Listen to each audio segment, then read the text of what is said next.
रिपोर्टची सुरुवात करूया एका मोठ्या बातमीनं। मुंबई महापालिकेच्या निवडणुकीत प्रभाग क्रमांक 194 मधून मनसेचं तिकीट न मिळाल्यानं नाराज असलेल्या संतोष धुरीने भाजपची वाट धरल्याचं चित्र आहे।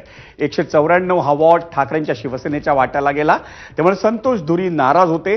दरम्यान आज रात्री काही वेळापूर्वी त्यांनी मंत्री नितेश राणे यांच्या सोबत मुख्यमंत्री देवेंद्र फडणवीसांची भेट घेतली आणि उद्या मुंबई भाजप अध्यक्ष अमित साटम यांच्या उपस्थितीत संतोष धुरी हे भाजपमध्ये प्रवेश करणार असल्याची बातमी आहे।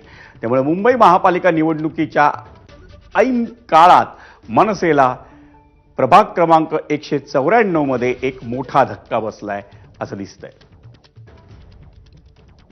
आणि या संदर्भात अधिक माहिती घेऊया आपले प्रतिनिधी अजय माने यांच्याकडून।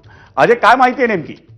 म्हणजे सर, आपण जर पाहिलं तर 194 वॉर्ड मध्ये संतोष धुरी हे इच्छुक उमेदवार होते मनसेमधून, पण ठाकरेंच्या शिवसेनेच्या वाटेला ही जागा गेली आणि संतोष धुरी यांना या उमेदवारीपासून डावललं गेलं। त्याच्यानंतर धुरी हे नाराज असल्याच्या चर्चा होत्या। त्याच्यानंतरच आज हे राज्याचे मुख्यमंत्री आणि भाजपचे महाराष्ट्रातील महत्वाचे नेते देवेंद्र फडणवीस यांची त्यांनी भेट घेतलेली आहे आणि हा भेटीचा योग जुळून आलेला आहे। तो म्हणजे मंत्री नितेश राणे यांच्या उपस्थितीत ही भेट झालेली आहे आणि उद्या दुपारी 1 वाजता अधिकृतरित्या ते भाजपचे मुंबई अध्यक्ष अमित साटम यांच्या उपस्थितीत प्रवेश करताना आपल्याला पाहायला मिळेल। त्यामुळे मुंबईत आता मनसेला मोठा धक्का बसलेला आहे आणि विशेष म्हणजे की वरळी आणि तो प्रभादेवीचा जो पट्टा आहे तो संतोष धुरी त्या ठिकाणचे विभागाध्यक्ष होते आणि विशेष बाब म्हणजे की मुंबई अध्यक्ष संदीप देशपांडे यांचे ते निकटवर्तीय मानले जायचे आणि त्यांनी आता थेट जे ती भाजपची वाट धरलेली आपल्याला पाहायला मिळते आणि हे भाजपचा महत्वाचा महाराष्ट्रातील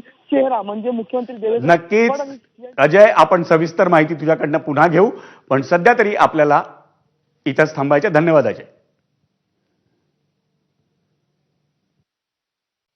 कधीतरी आपल्याला सांगायचं असतं एक आणि समोरचा